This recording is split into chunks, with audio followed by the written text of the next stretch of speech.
لله الحمد لله رب العالمين الرحمن الرحيم مالك يوم الدين الذي من علينا بهداياتنا وإيصال مرامنا محمدا رحمة للعالمين وهو متمم مكارم الأخلاق ومعلم الخلائق وسيد المرسلين نبينا محمد وعلى آله وصحبه ومن تبعهم بإحسان إلى يوم الدين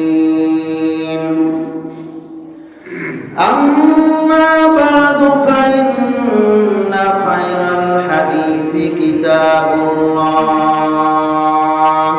وخير الهدي هدي محمد صلى الله عليه وسلم وشر الأمور محدثاتها وكل محدثة بدعة وكل بدعة ضلالة وكل ضلالة في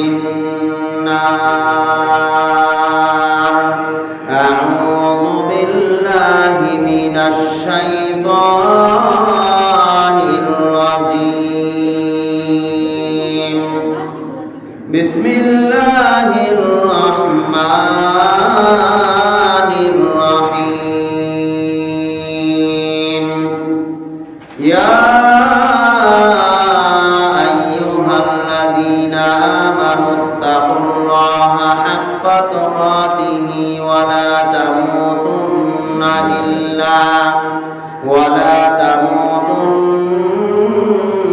إلا وأنتم مسلمون يا أيها الناس اتقوا ربكم الذي خلقكم من نفس واحدة وخلق منها زوجها وبث منهما رجالا كثيرا ونساء واتقوا الله الذي تساءلون به والأرحام إن الله كان عليكم رقيبا يا أيها الذين آمنوا اتقوا الله وقولوا قولا سديدا يصلح لكم أعمالكم ويغفر لكم ذنوبكم ومن يطع الله ورسوله فقد فاز فوزا عظيما بعد أعوذ بالله من الشيطان الرجيم وإذ قال لقمان لابنه وهو يعظه يا بني لا تشرك بالله إن الشرك لظلم عظيم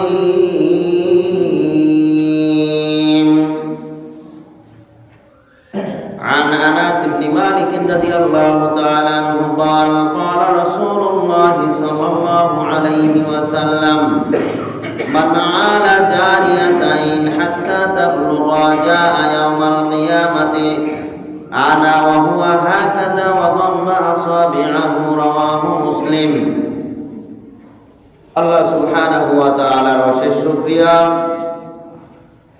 যে মহান রব্বুল আলামিন আমাদেরকে আজকের এই শীতের কনকনে ঠান্ডার মধ্যে যথাসময়ে মসজিদে জুমার সালাত আদায়ের উদ্দেশ্যে খুতবা শ্রবণের উদ্দেশ্যে উপস্থিত হওয়ার তৌফিক দান করেছেন।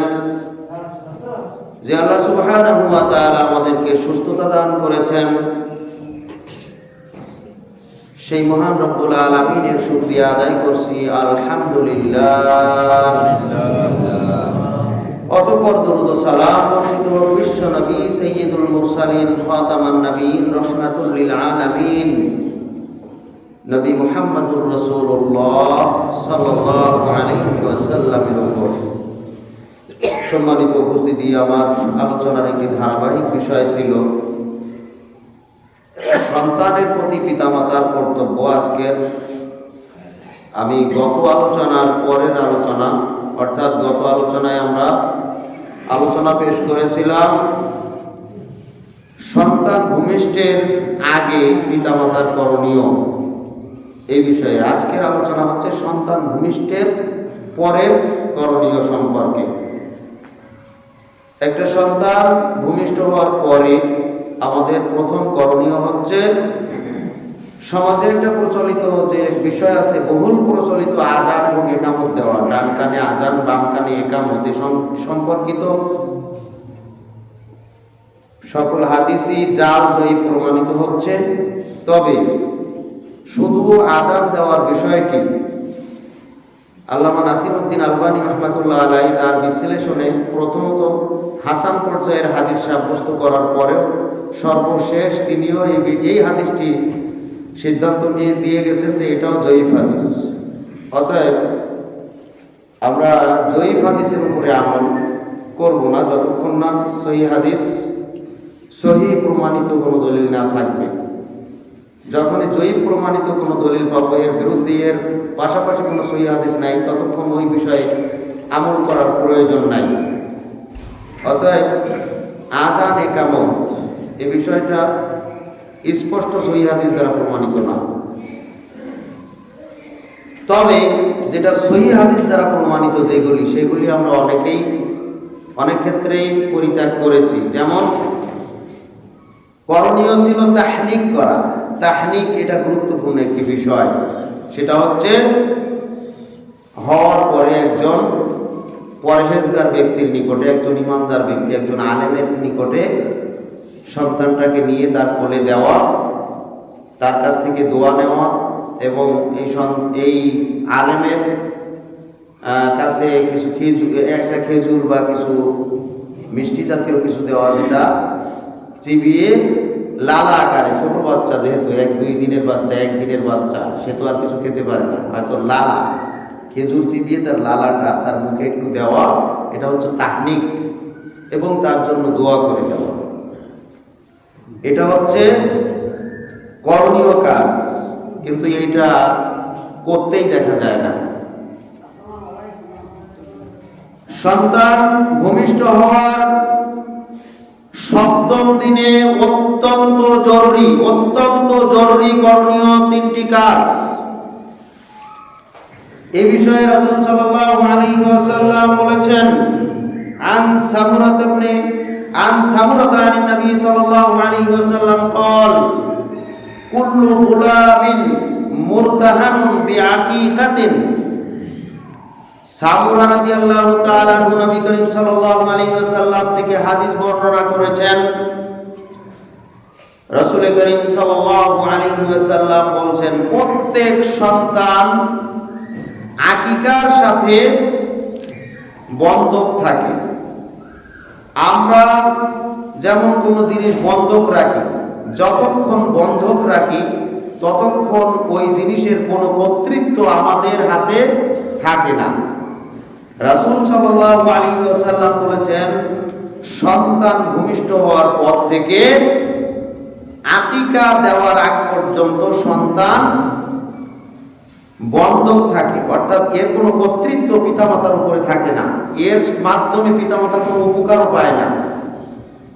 এই সন্তান হচ্ছে, যদি তাকে নেক সন্তান বানানো হয় তাহলে সে হবে শ্রেষ্ঠ সম্পদ, কিন্তু তার আকিকা যদি সঠিক না হয় তাহলে তার এই সন্তান কোনো কাজে লাগবে না, এটা বন্ধক।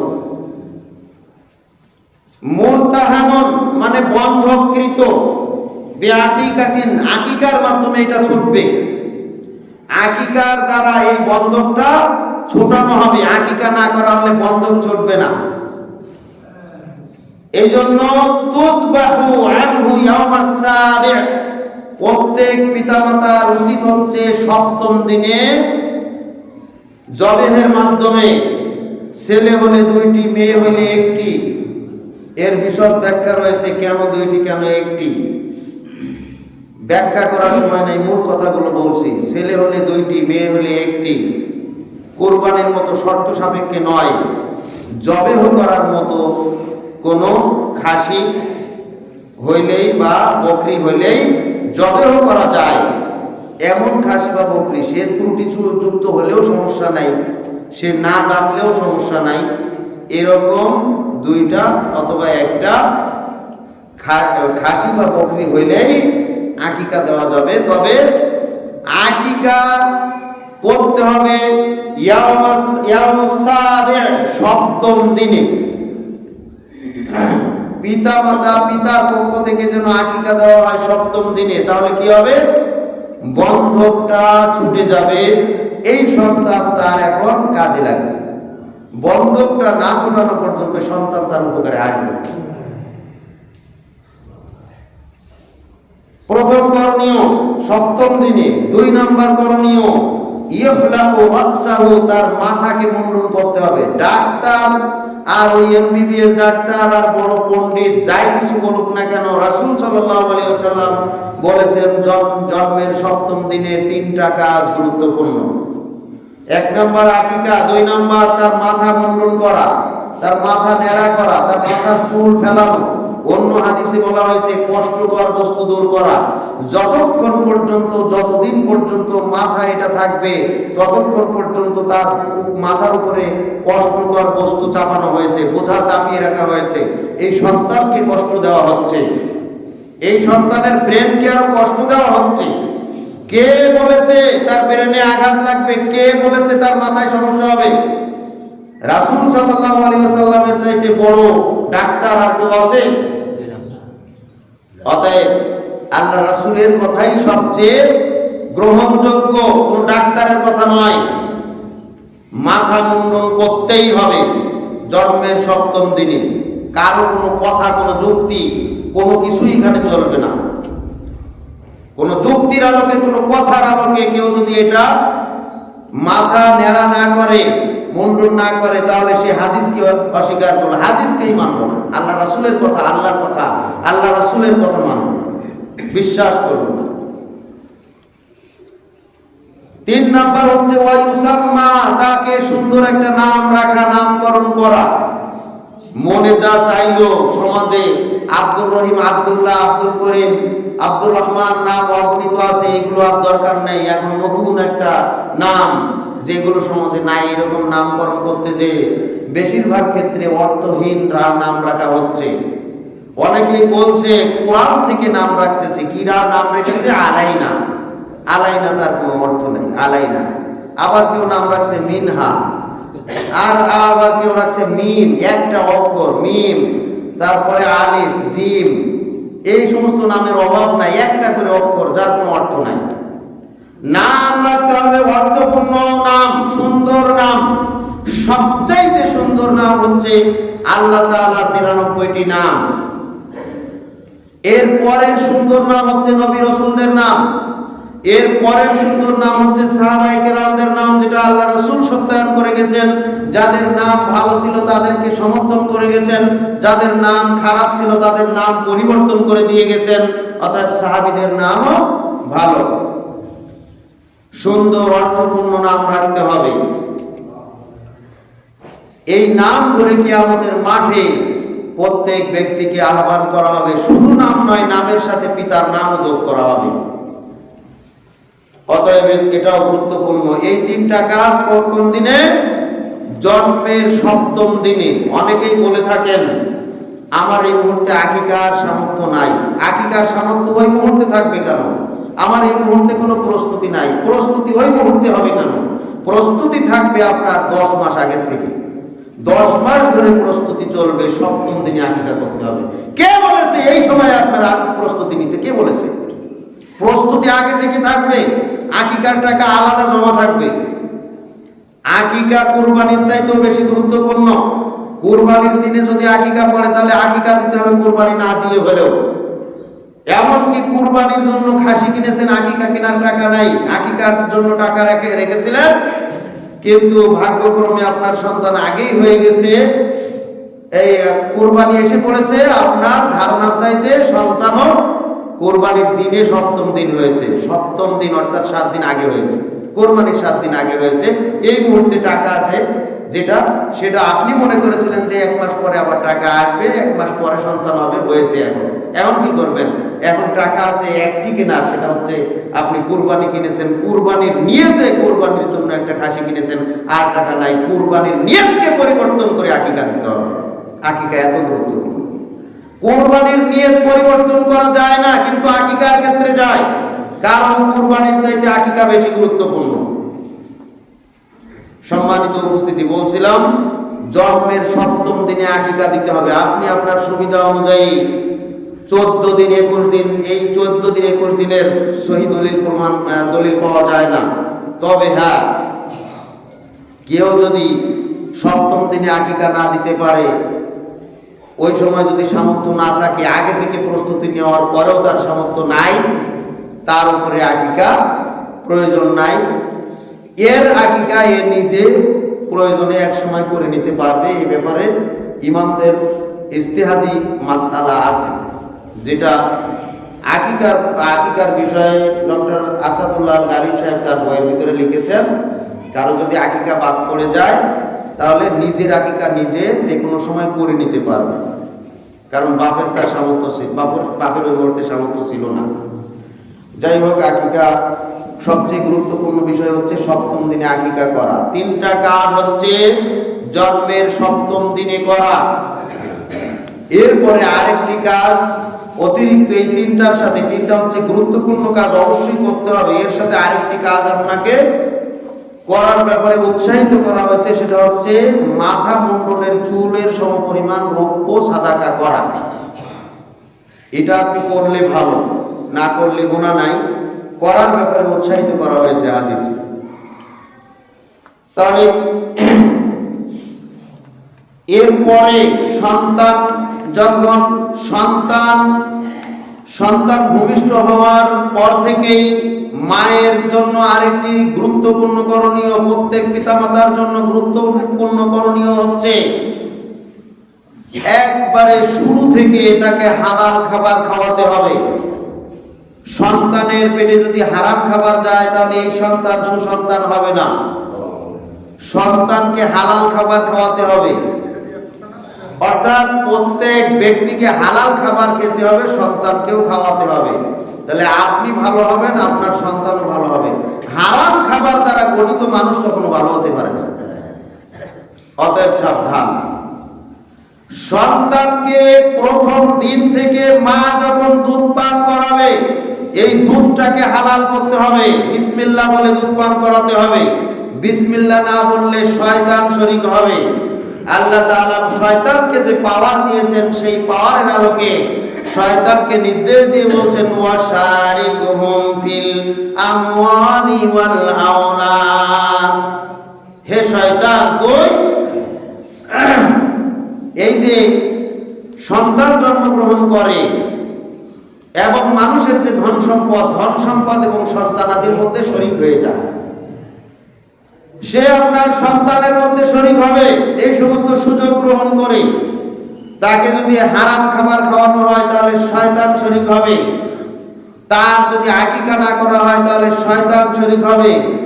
তার উপরে প্রদত্ত দায়িত্ব যদি পালন না করা হয়, তাহলে শয়তান শরীক হবে। শয়তান যে সন্তানের ভিতরে শরীক হবে, ওই সন্তানকে শয়তান কখনো সুসন্তান হওয়ার সুযোগ দেবে না।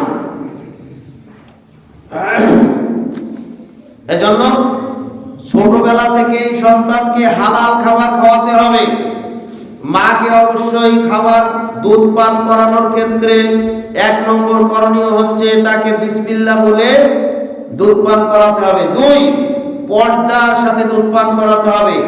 নিজের ঘরের ভিতরে হলেও তার ছেলে থেকে, তার মেয়ে থেকে, বা বাড়ির অন্যান্য স্বামী ব্যতীত আর যারাই আছে, শ্বশুর, এমনকি শাশুড়ি, মহিলারা মহিলাদের থেকে পর্দা খুবই কম করে, মহিলারা মহিলাদের থেকেও পর্দা করবে। বিশেষ করে সন্তানকে দুধ পান করানোর ক্ষেত্রে পর্দা রক্ষা করবে। নিজের মা থেকে, নিজের শাশুড়ি থেকেও সে নিজেকে হেফাজত করবে সন্তানকে দুধ পান করানোর ক্ষেত্রে, বেপর্দা যেন না হয়। সন্তান ভালো সুসন্তান হিসেবে গড়ে তোলার জন্য এগুলো মায়ের করণীয়। সম্মানিত উপস্থিতিরা, আগে যে কথা বলেছিলাম যে সন্তান যখন গর্ভে থাকবে, সন্তান যখন গর্ভে থাকবে তখন ডাক্তারেরা পরামর্শ দেয় বেশি বেশি ভালো ভালো আমিষ, বেশি বেশি শাকসবজি বা ভালো ভালো খাবার খেতে, ভিটামিনযুক্ত খাবার। কি জন্য? সন্তান যাতে হৃষ্টপুষ্ট হয়, সন্তান যাতে সুস্থ হয়। এই জন্য সন্তানকে সুস্থ শুধু শারীরিক গঠনে করলে হবে না, মানসিক গঠনেও তাকে সুস্থ করতে হবে। আমরা শুধু শরীরকে, শারীরিক সুস্থতা বুঝি, কিন্তু আমাদের আত্মিক সুস্থতা বুঝি না। ভিতর বাহিরগত সুস্থতা বুঝি, কিন্তু ভিতরগত সুস্থতা বুঝি না। আমরা শরীরের সুস্থতা বুঝি, কিন্তু আত্মার সুস্থতা বুঝি না। যেই মানুষের শরীর যত সুস্থ থাক না কেন, আত্মা যদি অসুস্থ হয় তাহলে ও এখনো মানুষই হতে পারেনি, তার আত্মা অসুস্থ। এই জন্য এই মানুষটি এখনো পরিপূর্ণ মানুষে পরিণত হয়নি। মানুষের সবচেয়ে বড় প্রয়োজন হলো তার আত্মার সুস্থতা। একটা সন্তান সে তার শারীরিক সুস্থতার জন্য ডাক্তারের পরামর্শ দিয়ে থাকে তাকে ভালো ভালো খাবার খেতে হবে। আর আল্লাহ প্রদত্ত নির্দেশনা হচ্ছে সন্তান যখন গর্ভে থাকবে তাকে বেশি বেশি আল্লাহর জিকির করতে হবে, আল্লাহর কাছে দোয়া করতে হবে, বেশি বেশি ইবাদত করতে হবে, তাহলে সন্তানের আত্মা সুস্থ হবে। সুবহানাল্লাহ। সন্তানের শরীর গঠন করার জন্য যেমন ভিটামিনযুক্ত খাবারের প্রয়োজন, সন্তানের আত্মাকে সুস্থ করার জন্য, সুস্থ রাখার জন্য মাকে বেশি বেশি আমল করা প্রয়োজন। দুটাই প্রয়োজন। 2 প্রয়োজনের বেশি প্রয়োজন হচ্ছে মাকে বেশি আমলদার হতে হবে, তাহলে সন্তানের আত্মা সুস্থ থাকবে। আত্মা মানে ভিতরটা সুস্থ হবে, অর্থাৎ ভিতরটা পরিষ্কার হবে। সন্তানকে সুসন্তান করার জন্য তার এই ভিতরের সুস্থতা বেশি প্রয়োজন। ঠিক তেমনি ভাবে সন্তান যখন দুনিয়াতে আসবে তখন তাকে তার আত্মাকে সুস্থ রাখার জন্য, তার ভিতরটা সুস্থ রাখার জন্য তাকে হালাল খাবার খাওয়াতে হবে। যদি হালাল খাবারের পরিবর্তে হারাম খাবার সন্তানের ভিতরে ঢোকে তাহলে তার আত্মা নষ্ট হবে। সন্তান নয়, আপনিও নষ্ট হবেন। যখন কোনো ব্যক্তির ভিতরে হারাম খাবার ঢোকে তখন তার আত্মা নষ্ট হয়ে যায়। ভিতরে হালাল খাবারের মাধ্যমে আত্মাকে পরিষ্কার করা হয়, হারাম খাবারের মাধ্যমে আত্মাকে নষ্ট করা হয়। অতএব মানুষের শারীরিক সুস্থতা যেমন প্রয়োজন, তার চেয়ে বেশি প্রয়োজন তার ভিতরটা সুস্থ রাখা। সম্মানিত উপস্থিতি, সন্তান এভাবেই আস্তে আস্তে যখন বড় হতে শিখবে, কথা বলা শিখবে, সর্বপ্রথম তার মুখ দিয়ে কথা বলাতে শিখতে হবে বাবার নাম, মায়ের নাম না, আল্লাহর নাম। তার মুখ দিয়ে সে যখন বলবে বাবা বাবা করবে, তখন তার সামনে পাশে বেশি বেশি বলে দিতে হবে আল্লাহর নাম। আল্লাহর নাম শেখাতে হবে। এভাবেই ছোটবেলা থেকেই সে যখন একটু কথা বলতে শিখবে তখন তাকে শেখাতে হবে আল্লাহ কোথায় আছেন, আল্লাহ উপরে আছেন। আল্লাহ কেমন? আল্লাহ অনেক ক্ষমতাশীল। আল্লাহ তোমাকে শক্তি দিচ্ছেন। আল্লাহ তাআলার তাওহীদের জ্ঞান তাকে এভাবেই ছোটবেলা থেকে দিতে হবে। সর্বপ্রথম তাকে তাওহীদের জ্ঞান দিতে হবে, তার ভিতরে ঢুকাতে হবে আল্লাহর সম্পর্কে, তাকে ধারণা দিতে হবে আল্লাহ তাআলা কি। 2 নম্বর, সে যখন শিক্ষার বয়সে পদার্পণ করবে, অর্থাৎ বর্তমানে আমরা দেখি স্কুল কলেজে যখন ভর্তি করা হয়, স্কুলে যখন কেজি স্কুলে অথবা মাদ্রাসাতে ভর্তি করা হয়, তার বয়স 3.5 থেকে 4 বছর হলেই তাকে প্লেতে ভর্তি করা হয়। অর্থাৎ বোঝা যাচ্ছে যে এখন সে শিক্ষার জন্য প্রথম ধাপে উঠে গেছে, এখন সে শিখবে। প্রথম যখন শিখবে তখন তাকে শেখাতে হবে আলিফ বা, তাকে ক খ সরে এগুলো নয়, আগে শেখাতে হবে আলিফ বা তা সা, অর্থাৎ কোরআন শিক্ষা দিতে হবে। শিক্ষার প্রথম শিক্ষা হবে কোরআন, মুখের প্রথম কথা হবে আল্লাহ, আর শিক্ষার প্রথম ধাপ হবে তাকে কোরআন শিক্ষা দিতে হবে। আপনি কেজি স্কুলে ভর্তি করেন, প্লেতে ভর্তি করেন, যেখানেই করেন না কেন, তাকে কোরআন শিক্ষা দিতে হবে। কোরআন শিক্ষার মাধ্যমে তার শিক্ষা জীবন শুরু হবে। সম্মানিত উপস্থিতি, শিক্ষার বয়স যখন হবে তাকে কয়েকটা ধাপে ধাপে কয়েকটা বিষয় শিক্ষা দিতে হবে। এক, তাকে তাওহীদ শিক্ষা দিতে হবে। 2, তাকে আদব কায়দা শেখাতে হবে, এই ছোট বয়স থেকেই তাকে আদব কায়দা শিক্ষা দিতে হবে। 3, শিক্ষার বয়সে উপনীত হলেই তাকে কোরআন শেখাতে হবে। 4, বয়স যখন 7 বছর হবে তখন তাকে সালাত শেখাতে হবে। 5, এরপরে তাকে দ্বীনি ইলম শিক্ষা দিতে হবে। শুধু কোরআন শিক্ষা দিলেই হবে না, কোরআন শিক্ষার পাশাপাশি কোরআনের জ্ঞান শিক্ষা দিতে হবে, দ্বীনি ইলম শিক্ষা দিতে হবে। এই 5টি শিক্ষা অবশ্যই সন্তানকে সুসন্তান করে গড়ে তোলার জন্য জরুরি। এই 5টি শিক্ষা তাকে দিতে হবে। 1, তাওহীদ শিক্ষা। 2, আদব শিক্ষা। 3, কোরআন শিক্ষা। 4, সালাত শিক্ষা। 5, ইলম শিক্ষা। এই 5টি শিক্ষা বাধ্যতামূলক, আপনি দিতে বাধ্য, এটা আপনার উপরে ফরজ, আপনি দিতে বাধ্য, প্রত্যেক পিতামাতার উপরে ফরজ দায়িত্ব এটা। এই 5টা শিক্ষা তাকে দিতে হবে। এরপরে তাকে অন্যান্য শিক্ষা দেয়, ওটা হচ্ছে নফল, অতিরিক্ত। নফল নিয়ে শুরু থেকেই টানাটানি, তার মানে আপনার উদ্দেশ্য হচ্ছে শুধুমাত্র দুনিয়া। দ্বীনের উদ্দেশ্য থাকলে, পরকালের উদ্দেশ্য থাকলে, সন্তানকে সুসন্তান রূপে গড়ে তোলার ইচ্ছা থাকলে আপনাকে প্রথম ধাপে তাকে 5টা বিষয় শিক্ষা দিতে হবে। বিশ্বনবী মুহাম্মদুর রাসূলুল্লাহ সাল্লাল্লাহু আলাইহি ওয়াসাল্লাম বলেছেন, মুরু আওলাদাকুম বিসসালাতি ওয়া হুম আবনাউ 7 সিনিন। যখন তোমার সন্তানের বয়স 7 বছরে উপনীত হয় তখন তাকে সালাতের নির্দেশ দাও। সালাতের বোঝা যাচ্ছে সালাতের নির্দেশ দেওয়ার বয়স হচ্ছে 7 বছর, কিন্তু শিক্ষা দেওয়ার বয়স তার আগে।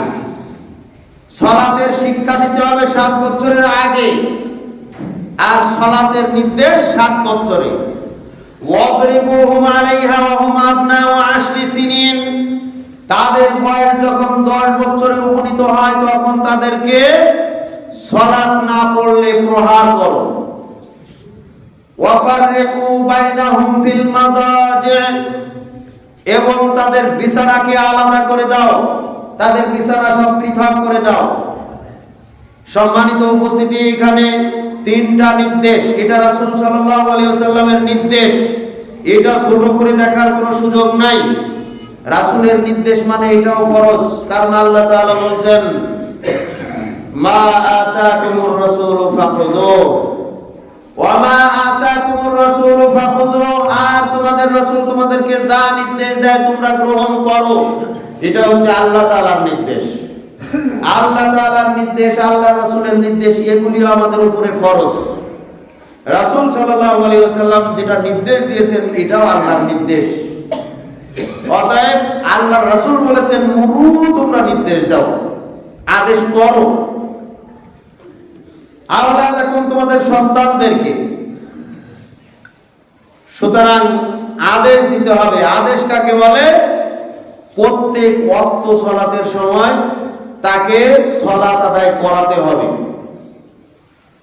7 বছর থেকে 10 বছর, 10 বছরের পরে তাকে আর আদর না, তাকে এবার শাসনের সাথে।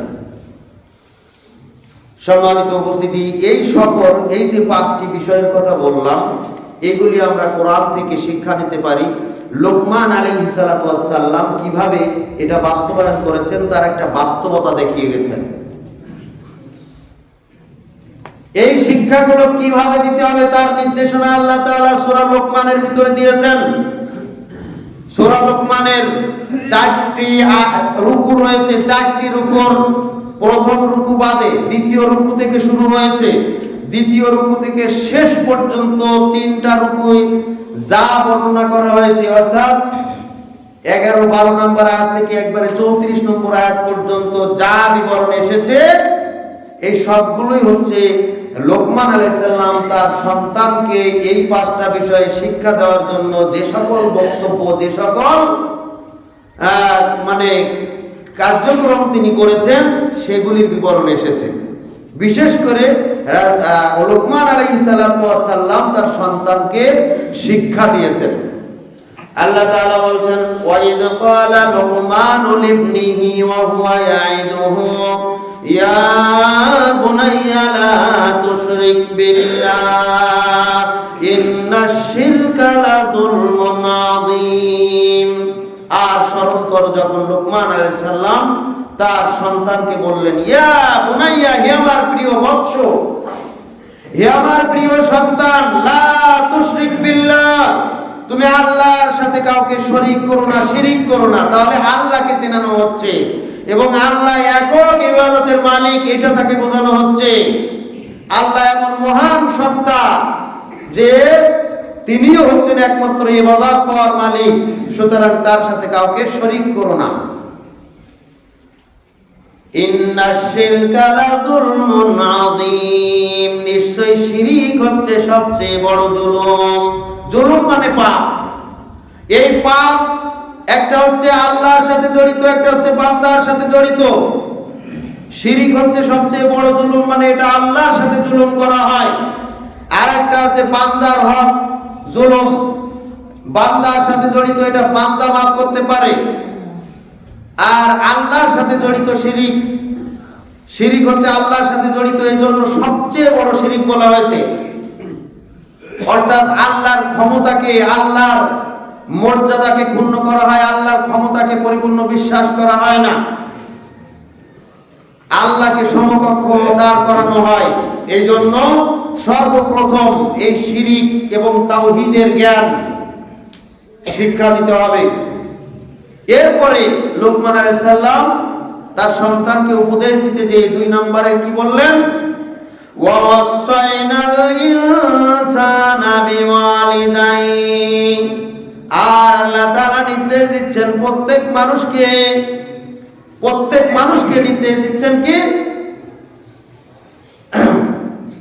বিওয়ালিদাইহি, পিতামাতার সাথে ভালো আচরণ করা, সৎ ব্যবহার করা। এটা হচ্ছে বান্দার প্রতি বান্দার হকের মধ্যে সর্বশ্রেষ্ঠ হক। আল্লাহর পরেই প্রত্যেক মানুষের করণীয় হচ্ছে তার পিতামাতাকে আনুগত্য করা, পিতামাতার সাথে সৎ আচরণ করা। ওয়াবিল ওয়ালিদাইনি ইহসানা ওয়া ওয়াসাইনাল ইনসানা বিওয়ালিদাইহি। আল্লাহ তাআলা মানুষদেরকে এবার নির্দেশ দিলেন তার পিতামাতার সাথে সৎ আচরণ করা, তাদের আনুগত্য করা। হামালাতুহু উম্মুহু ওয়াহানান আলা ওয়াহনিন। এরপরে আল্লাহ তাআলা বলছেন, কেননা তাকে লালন পালন করার ক্ষেত্রে সে যে দুনিয়ায় ভূমিষ্ঠ হয়েছে, দুনিয়ায় এসেছে, দুনিয়ার মুখ দেখেছে, দুনিয়াতে সে যে বসবাস করতে পারছে, দুনিয়াতে সে যে ভালো মানুষ রূপে গড়ে উঠেছে, এর মধ্যে সর্বপ্রথম অবদান হচ্ছে তার মায়ের অবদান। সুবহানাল্লাহ। এর পরের অবদান হচ্ছে তার পিতার অবদান। হামালাতুহু উম্মুহু, তার মা তাকে গর্ভে ধারণ করেছে, ওয়াহানান আলা ওয়াহনিন, অনেক কষ্টের পরে কষ্ট সহ্য করে, কষ্টের পরে কষ্ট সহ্য করে তাকে গর্ভে ধারণ করেছে। এই জন্য মায়ের আনুগত্য করতে হবে। ওয়াফিসালুহু ফি আমাইন, এবং মা তাকে 2 বছর অনেক কষ্ট করে দুধ পান করিয়েছে। এই জন্য মায়ের আনুগত্য করতে হবে। ওয়াফিসালুহু ফি আমাইন আনিশকুরনি ওয়া লিওয়ালিদাইক। এরপরে আল্লাহ তাআলা বলছেন, সুতরাং তুমি আমার কৃতজ্ঞতা প্রকাশ করো। আমি আল্লাহ তাআলা তোমাকে যেমন পৃথিবীর মুখ দেখানোর সুযোগ দিয়েছি, ওয়াবিল এরপরে ওয়ালিল ওয়ালিদাইন, এরপরে পিতামাতার আনুগত্য করো। সর্বপ্রথম আমার আনুগত্য করো, আমার হুকুম মেনে চলো, তারপরেই তুমি পিতামাতার আনুগত্যশীল হও, পিতামাতার সাথে সদ্ব্যবহার করো। এভাবে আল্লাহ তাআলা যে নির্দেশনা দিয়েছেন লোকমান আলাইহিস সালাম এইগুলি তার সন্তানের ক্ষেত্রে প্রয়োগ করতেছেন। তাহলে বোঝা যাচ্ছে সন্তানকে শিক্ষা দিতে হবে কিভাবে সন্তান পিতামাতার আনুগত্য করবে, আনুগত্যশীল হবে। এরপরে আল্লাহ তাআলা আরো বলছেন, ওয়া ইন জাহাদাকা আলা তুশরিকা বিমা লাইসা লাকা বিহি ইলমুন ফালা তুতি'হুমা।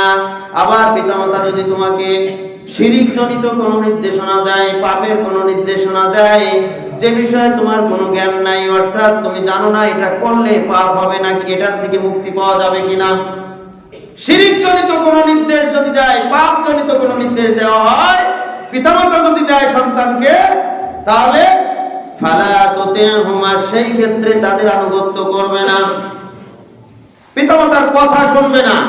কিন্তু ওয়াসাহিবুহুমা ফিদ দুনিয়া মারুফা, দুনিয়াতে তাদের সাথে ভালো আচরণ করবে, সৎ ব্যবহার করবে। শুধু যদি বলে যে নামাজ পড়ো না, তাহলে এই কথা শোনা যাবে না। যদি বলে সালাত পড়ো না, তাহলে এই কথা শোনা যাবে না।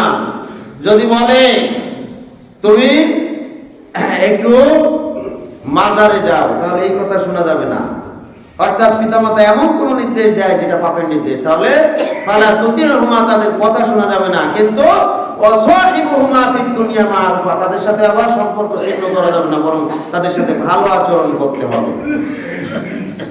লোকমান আলাইহিস সালাম তার সন্তানকে এভাবেই উপদেশ দিচ্ছেন। উপদেশ দিতে যে এবার বললেন, ইয়া বুনাইয়া, হে আমার প্রিয় বৎস, ইন তাকু মিসকালা হাববাতিন মিন খারদাল, আল্লাহর ক্ষমতা সম্পর্কে এবার লোকমান আলাইহিস সালাম তার সন্তানকে বোঝাচ্ছেন, যদি এমন কোন বস্তু থাকে যেই বস্তুটা সরিষার দানা পরিমাণ ছোট, ক্ষুদ্র থেকে ক্ষুদ্রতর কোন বস্তু, সখরা ফি সখরাতিন আও ফিস সামাওয়াতি আও ফিল আরদ, ওই ক্ষুদ্র বস্তুটা যদি পাথরের ভিতরে থাকে অথবা আকাশের এই যে বিশাল আকাশ, বিশাল আকাশের কোনো একটা প্রান্তরে থাকে, অথবা এই যে জমিনের নিচে যদি কোনো একটা প্রান্তরে থাকে, ছোট্ট একটা সরিষার দানা পরিমাণ বস্তু, ওই বস্তুটা ইয়াতি বিহাল্লাহ, তাহলে আল্লাহ তোমার সামনে উপস্থিত করতে সক্ষম। সুবহানাল্লাহ। ওয়াহুয়াল লাতীফুল খবীর, তিনি হচ্ছেন সূক্ষ্মদর্শী, অত্যন্ত সূক্ষ্ম বিষয়ে খবর রাখেন, জানেন। গভীর সমুদ্রের তলদেশে পাথরের ভিতরে, চতুর্দিকে আটা পাথরের ভিতরে যদি একটা ছোট্ট পোকা থাকে, অথবা আমাদের এই শরীরে পশমের গোড়ায় গোড়ায় অনেক জীবাণু থাকে যেগুলি আমরা চোখে দেখতে পাই না, এই ছোট্ট জীবাণুটা যদি পাথরের ভিতরে থাকে, যার কোনো দরজা জানালা ফাঁক ফোকর নাই, তার ভিতরে থাকে, তাহলে দুনিয়ার কোন সৃষ্টি জগতের কেউ তার খবর না রাখলেও মহান রব্বুল আলামিন এমন সূক্ষ্মদর্শী, এমন ক্ষমতাবান যে আরশে আজিম থেকে তার খবর রাখেন, তার সমস্ত বিষয় তদারকি করে থাকেন। সুবহানাল্লাহ। এর নাম হচ্ছে ক্ষমতাশীল আল্লাহ। অতএব সেই আল্লাহ তার ক্ষমতা সম্পর্কে একটু জেনে নাও, তিনি কেমন ক্ষমতার অধিকারী। সুবহানাল্লাহ। এরপরে লোকমান আলাইহিস সালাম তার সন্তানকে বলছেন, ইয়া বুনাইয়া, হে আমার প্রিয় বৎস, আকিমিস সালাত, তুমি সালাত কায়েম করবে, সালাত প্রতিষ্ঠা করবে। ওয়া আমর বিল মারুফ, মানুষদেরকে সৎ পথে আহ্বান করবে। ওয়ানহা আনিল মুনকার, মানুষদেরকে অসৎ কাজ থেকে বিরত বাধা দান করবে। ওয়াসবির আলা মা আসাবাক, এরপরে মানুষদের এই সৎ পথে আনার জন্য, সৎ পথ থেকে বাধা দেওয়ার জন্য তোমার উপরে বিপদ আপদ বালা মুসিবত আসবে, সেখানেও তোমাকে ধৈর্য ধারণ করতে হবে।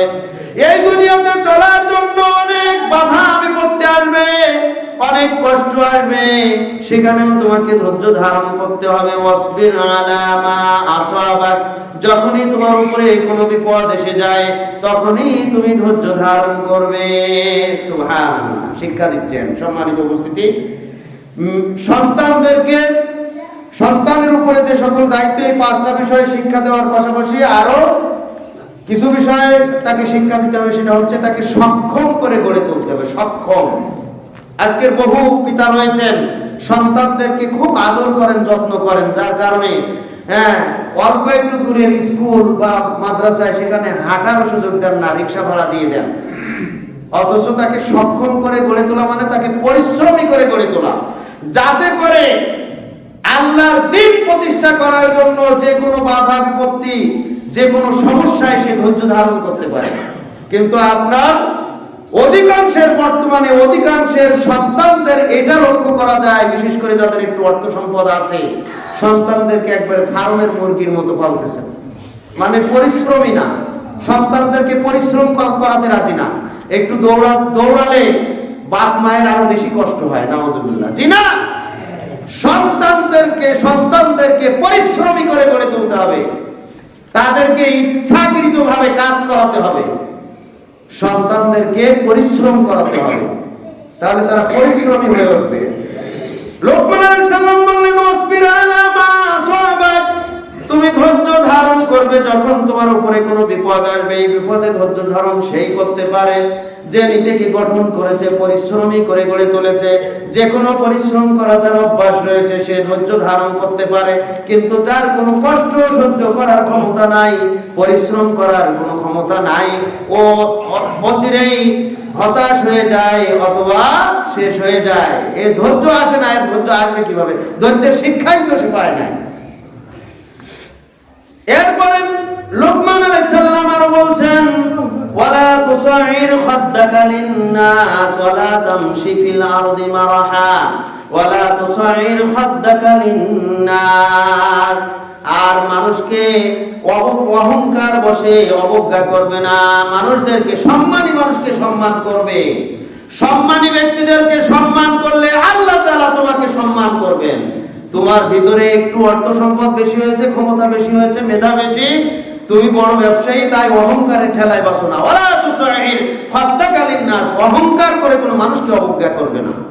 সকল মানুষকে তার ক্যাটাগরি অনুযায়ী সম্মান করবে, শ্রদ্ধা করবে। ওয়ালা তামশি ফিল আরদি মারহা, আর দুনিয়াতে চলার সময় অহংকার করে চলবে না। ওয়ালা তামশি ফিল আরদি মারহা ইন্নাল্লাহা লা ইউহিব্বু কুল্লা মুখতালিন ফাখুর, নিশ্চয়ই আল্লাহ তাআলা এই সমস্ত দম্ভ অহংকারী যারা, দাম্ভিক যারা, এদেরকে কখনো পছন্দ করেন না।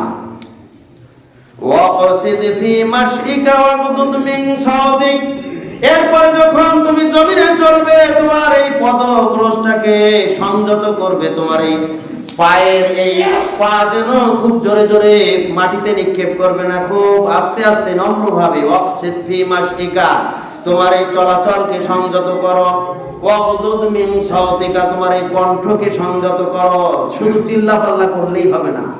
যে কোনো একটা সামান্য ত্রুটি পেয়েছেন আর চিল্লানো শুরু করলেন। আল্লাহ তাআলা জানিয়ে দিচ্ছেন লোকমান আলাইহিস সালাম তার সন্তানকে সুসন্তান রূপে গড়ে তোলার জন্য এবার উপদেশ দিচ্ছেন, ওয়াগদুদ মিন সাওতিকা, তোমার কণ্ঠকে সব সময় সংযত করবে এবং তুমি সব সময় মনে রাখবে, ইন্না আনকারাল আসওয়াতি লা সাওতুল হামির, যত আওয়াজ রয়েছে, যত সুর রয়েছে, যত কণ্ঠ রয়েছে, এই সকল সুরের মধ্যে, সকল কণ্ঠের মধ্যে, সকল আওয়াজের মধ্যে সবচাইতে নিকৃষ্ট আওয়াজ হচ্ছে গাধার আওয়াজ, গাধার ডাক।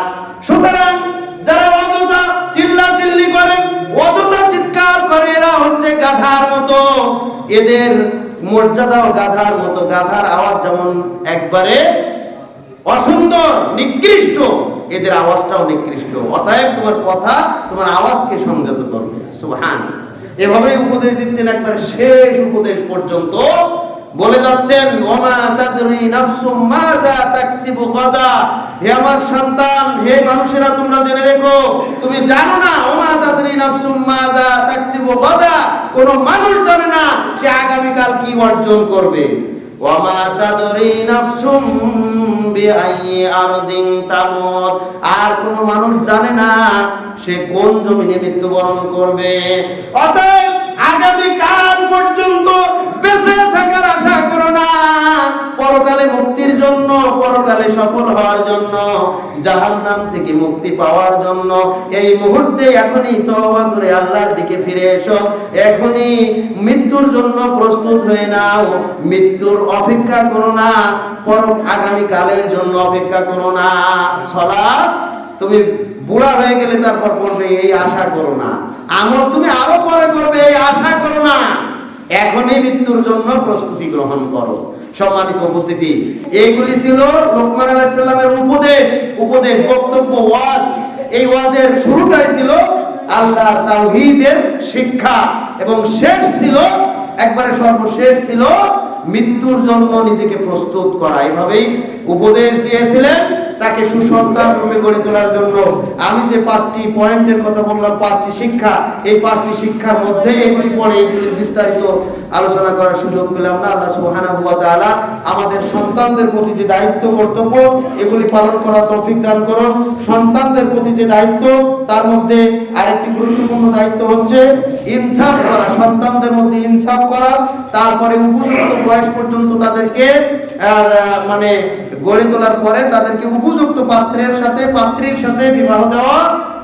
এরপরে সবচেয়ে বড় করণীয় হচ্ছে তাদের জন্য দোয়া করা এবং তাদেরকে দোয়া শিক্ষা দেওয়া, যেন তারাও আপনার জন্য, আপনার জীবিত থাকাকালে আপনার জন্য দোয়া করে, আপনি যখন মারা যাবেন তখনও যেন আপনার জন্য তারা দোয়া করে, আপনিও তাদের জন্য দোয়া করবেন, বেশি বেশি দোয়া করবেন, তারাও তাদেরকেও দোয়া শিক্ষা দিবেন। এটা হচ্ছে সর্বশেষ করণীয়। আল্লাহ সুবহানাহু ওয়া তাআলা আমাদের সন্তানদেরকে সঠিকভাবে গড়ে তোলার জন্য যে দায়িত্ব, এই দায়িত্বগুলি যথাযথভাবে পালন করার তৌফিক দান করুন। এই দায়িত্বগুলি পালন করার জন্য সন্তানকে উপযুক্ত হিসাবে গড়ে তোলার জন্য তাকে উপযুক্ত পরিবেশে রাখতে হবে এবং যাবতীয় প্রকার পাপের পরিবেশ থেকে তাকে হেফাজত করতে হবে। পাপের পরিবেশ, অশ্লীলতার পরিবেশ, তারপরে যেখানে গুনাহের মানে বিভিন্ন খারাপি পরিবেশ আছে, এই সকল পরিবেশ থেকে তাকে হেফাজত করতে হবে। যেখানে মন্দ কথা চলে, মন্দ পরিবেশ থেকে, মিথ্যা এবং খারাপি, অশ্লীলতা, এই সকল পরিবেশ থেকে তাকে হেফাজত করে উত্তম পরিবেশে তাকে রাখতে হবে। অতএব উত্তম প্রতিষ্ঠানে তাকে রাখতে হবে।